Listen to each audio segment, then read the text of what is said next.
안녕하세요. 이마배 김민용입니다. 오늘은 새로운 컨텐츠를 좀 해보고 싶어서 밖으로 나왔습니다. 사실은 지금 일본은 아니에요. 일본은 아니고 제가 살던 대구로 잠깐 와 있습니다. 개인적인 사정으로 인해서 대구로 잠깐 와 있는데, 제가 예전부터 해보고 싶던 컨텐츠가 하나 있었거든요. 그게 뭐냐면 팟캐스트였어요. 근데 제가 정식적인 팟캐스트를 하기에는 말을 막 잘하는 편이 아니라서 그냥 이 컨텐츠는 그런 팟캐스트의 형식을 차용한 저만의 수다 떨기라고 생각해 주시면 됩니다. 몇 개의 주제를 가지고 수다를 좀 떨 건데, 사실은 뭐 공감을 할 수 있는 지점도 있을 거고 못할 지점도 있을 거라서 일단은 한번 해보고, 그 다음에 좀 계속해 나가던지, 그리고 좀 사람들도 좀 불러서 저 말고 다른 사람들이랑도 얘기를 하면서 좀 생각을 교류하는 시간을 가져볼까 합니다. 또 저의 채널명이 이맙이지 않습니까? 이게 이맙의 뜻이 사실은 그 이자형 인간, T자형 인간, 으자형 인간 이런 얘기를 할 때 그 이자형 인간들의 뭐 약간 맙이 힙합에서는 좀 갱같이 뭔가 팸 이런 느낌이거든요. 그래서 이자형 인간의 팸이다. 이자형 인간들의 모임이다. 그래서 나를 팔로우하는 사람은 이자형 인간일 것이다. 약간 이 기조를 가지고 시작한 컨텐츠라서 아마 이 컨텐츠를 좀 지속해 나갈 수 있으면 저 같은 사람이나 저랑 비슷한 생각을 가진 사람을 많이 만나거나 아니면 또 다른 생각을 가진 사람을 만날 수 있지 않을까 싶어서 시작을 한번 해봅니다. 간단하게 오늘은 약간 예고편 형식으로 그 주제들을 얘기해볼까 합니다. 일단은 첫 번째로는 슴슴한 컨텐츠로 성공할 수 없을까입니다. 이게 무슨 말이냐면, 요즘은 사실 쇼폼 컨텐츠라든지 잘 되는 긴 폼의 롱폼의 유튜브를 보더라도 좀 자극적이거나 되게 후킹 멘트라고 하죠. 그런 걸 좀 잘해야 뜬다고 하잖아요. 근데 저는 사실 그런 사람은 아니거든요.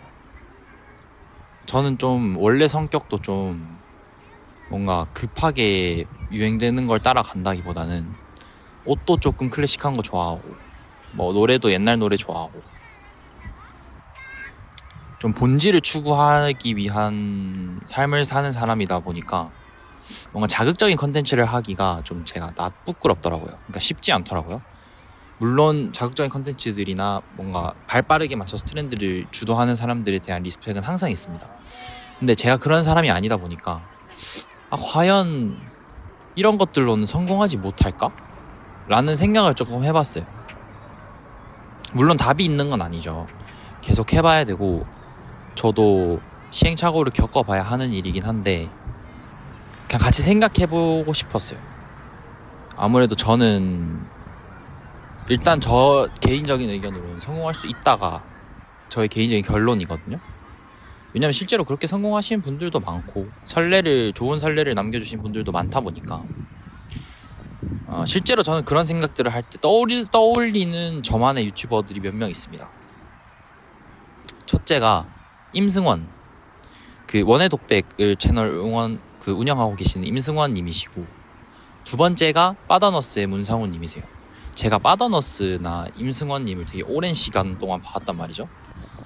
근데 그분들을 봤을 때 제가 느낀 건 딱 하나예요. 뭔가 중심이 되는 나가 있다는 거. 그리고 그 중심이 되는 나가 뭔가 되게 자극적이지 않아요. 그러니까 막 짜고 매운맛이 있는 게 아니라 되게 슴슴한 맛으로 사람들을 행복하게 해주는 그런 지점들이 있는 것 같더라고요. 그리고 실제로는 그런 선례를 남기신 분들도 계시니 또 저는 저만의 방식으로 그런 걸 할 수 있지 않을까 싶긴 합니다. 근데 사실 쉽지 않겠죠. 저도 이렇게 살다 보면 저 릴스를 진짜 많이 봤어요. 계속 내리면서 본단 말이죠. 근데 그럴 때마다 항상 잘 되는 릴스, 잘 되는 롱폼 컨텐츠는 엄청 자극적이에요. 엄청 맵고 아니면 뭔가 되게 예쁘시거나 잘생기시거나. 근데 저는 정말 아쉽게도 그 잘생긴 그런 크리에이터에 속하지는 않아서 아쉽게도 일단 그거는 탈락이고, 그리고 그런 말이 있어요. 그 힙합하는 사람들이나 뭐 자기가 좋아하는 일 하는 사람들, 특히나 힙합하는 사람들이 그런 사람들이 많아서 돈 보고 쫓은 게 아니라 좋아하는 일을 했더니 두고 보니까 돈이 따라왔다라는 말을 하는 사람들이 종종 있거든요. 근데 저는 슴슴한 컨텐츠를 하는 게, 저에게 있어서는 슴슴한 컨텐츠를 하는 게 뭔가 내가 좋아하는 거 했을 때 따라오는 게 있더라 라는 취지에 맞지 않나 라는 생각을 해서 느꼈습니다. 그래서 저는 일단은 슴슴한 컨텐츠를 계속 할 예정이고요.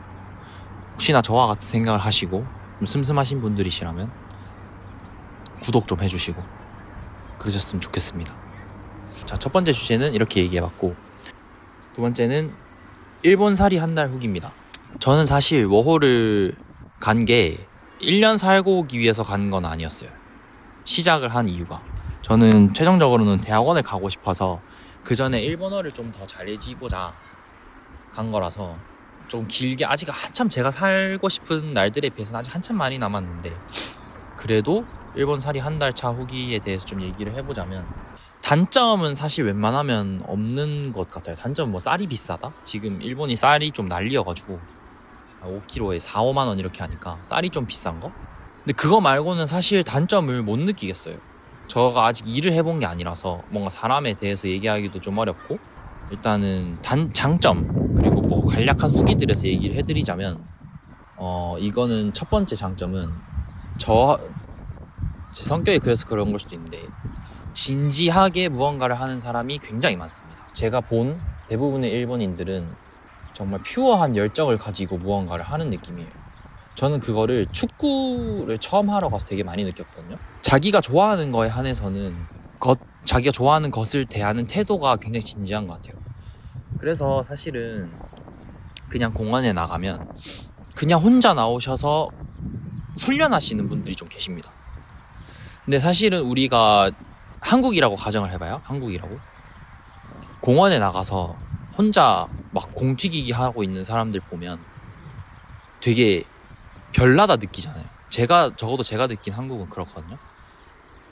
근데 일본은 그런 시선이 좀 덜한 것 같아요. 그러니까 저 사람이 되게 진지하게 하고 있다라는 걸 인정을 좀 해주는 것 같고, 제가 또 느꼈던 건 그거야 비슷하게, 아니 공원을 갔는데 갑자기 물구나무 서기를 하시는 분이 계시는 거예요. 근데 그 장면을 아무도 되게 특이하게 안 봐요.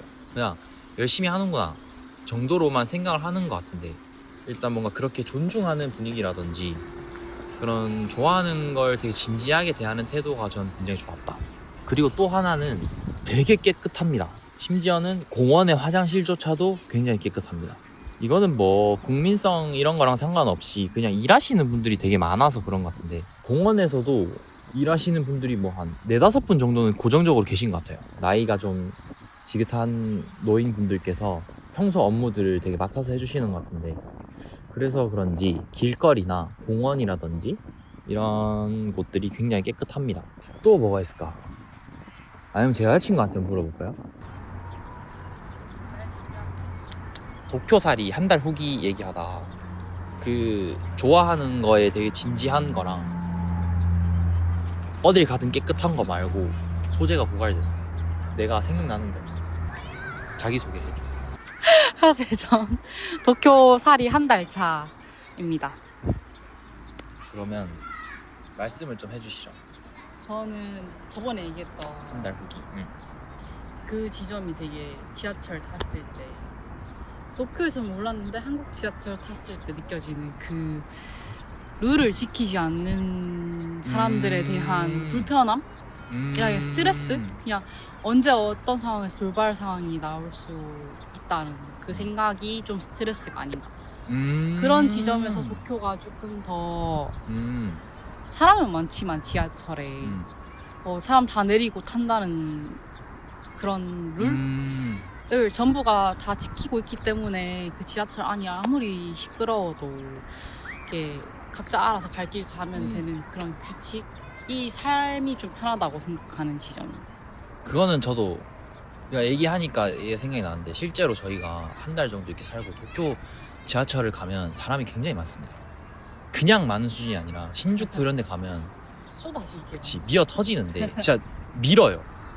밀면서 들어가는데, 근데 도쿄에서는 내리면 무조건 타거든요. 그게 룰인 것 같아요. 길이 정해져 있지.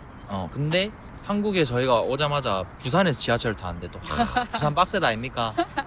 저도 또 경상도 남자로서 부산이 또 사나이들의 뜨거운 도시 아니겠습니까? 탔는데 나가기도 전에 바로 밀고 들어오시는 몸빵을 몇 번 당했죠. 어깨빵 몇 번 당하고 살짝 한 달간 입고 있었다. 이 짧은 한 달 동안 내가 이걸 입고 있었다니 하는 마음이 그런 게 있었는데 근데 뭐 그런 거는 옳고 그름을 떠나서 그냥 도쿄의 특이점인 것 같다. 왜냐면 다른 나라는 막 이렇게 일본을 제외하고 뭐 유럽이나 이런 데 가면 사실 내리기 전에 타는 건 똑같은데 일본은 유독 그 질서가 뭔가 확립돼 있는 느낌이라 해야 하나? 안 지킬 수 없는 그 암묵적인 그게 있는데 그게 어떤 사람한테는 되게 부담스럽고 굳이 이렇게까지? 라고 할 수도 있지만 다른 지역은 모르겠는데 도쿄에서는 그런 게 필요하다. 그리고 그걸 다 사람들이 지키고 있어서 나는 편하다고 생각을 했던 것 같은데 그게 한국을 와보니 아니었구나. 한국은 한국에 사는 장점이 무조건 있기 때문에 그런 걸 이길 만큼의 장점이 되는가라고 생각했을 때 나는 그런 거에서 좀 안정감을 느끼기 때문에 나한테는 도쿄 사는 게 스트레스가 좀 덜하다라고 얘기할 수 있을 것 같아. 그거 말고는 사람에 대한 거가 제일 세. 그 외에는 그러면 단점 있어. 나는 단점으로 생각나는 게 없어서 그거 했어. 그냥 쌀 너무 비싼 거. 그거 말고는 지금 생각나는 게 없어. 왜냐면 우리가 일을 한 게 아니고 맞아. 그러니까 그들 속에 섞여서 살아본 게 아니라 우리 둘이 놀고 맨날 첫날 우리 둘이 밥도 한식 먹고 이러니까 해먹고 이러니까 맞아. 사실 단점을 없다가 아니라 지금까지는 느낄 수가 없다.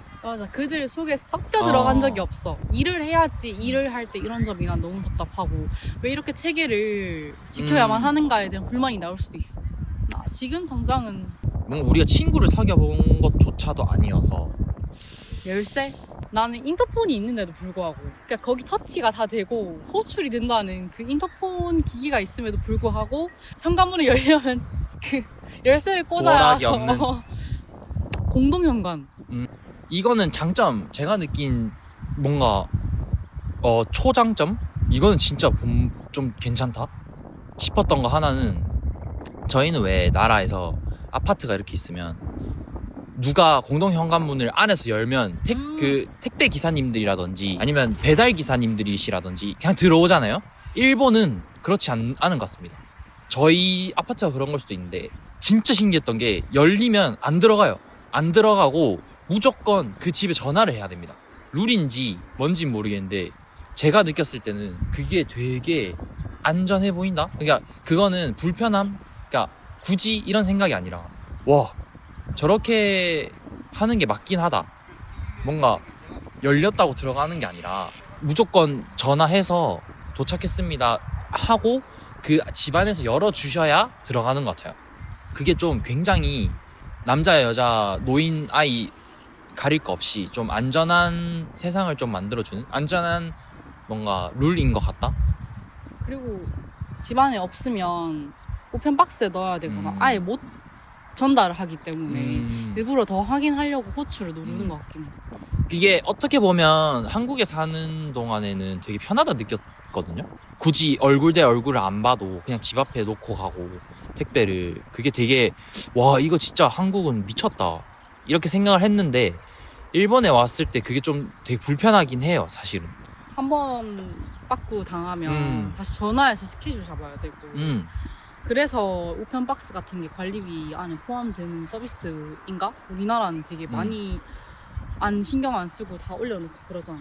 근데 그게 처음엔 그렇게 생각해서 불편했는데 뭔가 곱씹어서 생각해보니까 그 공동현관문 때문인지 그 뭔가 안전하다? 불편은 한데 안전하다? 그 정도가 좀 장점인 것 같습니다. 그거는 좀 괜찮은 문화인 것 같아요. 뭔가 일본에 살면서 불편하다라고 느낄 만큼의 문화 차이를 겪어본 적이 없고 그냥 다르네 정도인 느낌? 근데 굉장히 높은 확률로 이거는 우리가 아직 사회생활을 해보지 않았다. 일본에서. 우리는 거의 여행자다. 한 달 살기. 그러니까 한 달 살기 했다 수준이라서 그렇지 이게 들어가서 실제로 일을 하는 분들의 얘기를 들어보면 또 그들만의 아, 고충이 맞아. 있다고 하는데 그거는 제가 또 취직하고 한 달 동안 뭐 일해보면 그때 좀 설명을 드릴 수 있을 것 같아요. 일단은 우리가 느낀 걸로는 삶에 어. 관해서는 불편함이 없다. 그렇다. 딱 그 정도다. 그냥 한국이랑 다르다. 어. 비슷한 문화권의 사람들이 모여 있는 데고 음. 내 상식선에서 통용되는 정도의 다름인 음. 것 같아. 아무튼 뭐 그렇습니다. 오늘 준비한 주제는 사실 2개입니다. 이거 2개예요. 그래서 얘기할 게 많이 없긴 한데 끝인가요? 끝입니다. 한번 실험해 본 건데 제가 수다 떠는 걸 너무 좋아해가지고 이 나의 넘쳐 흐르는 생각을 주체할 수가 없어서 유튜브를 시작했는데 이걸 어떻게 풀어야 하나. 그래서 푸는 걸 포기하고 이 냅다 질러야겠다 생각을 해서 이 컨텐츠를 시작했는데 사실 아직 어떨지는 모르겠어요. 또 반응도 어떨지 모르고 근데 뭐 재밌게 봐주셨으면 좋겠습니다. 그리고 뭐 저랑 얘기 듣다가 뭐 같은 의견이라든지 아니면 완전 다른 의견이라든지 뭐 비난이 아니라 비판할 게 있다든지 하면 언제든지 댓글 달아주시면 저 어차피 아직까지는 구독자가 63명인 이 뿌띠 유튜버이기 때문에 다 댓글을 달 수 있다는 점. 그래서 좋아요 구독보다는 댓글을 많이 달아주셔라. 생각을 공유하고 싶습니다. 잘 편집해서 한번 또 빠른 시일 내에 올려보도록 하겠습니다.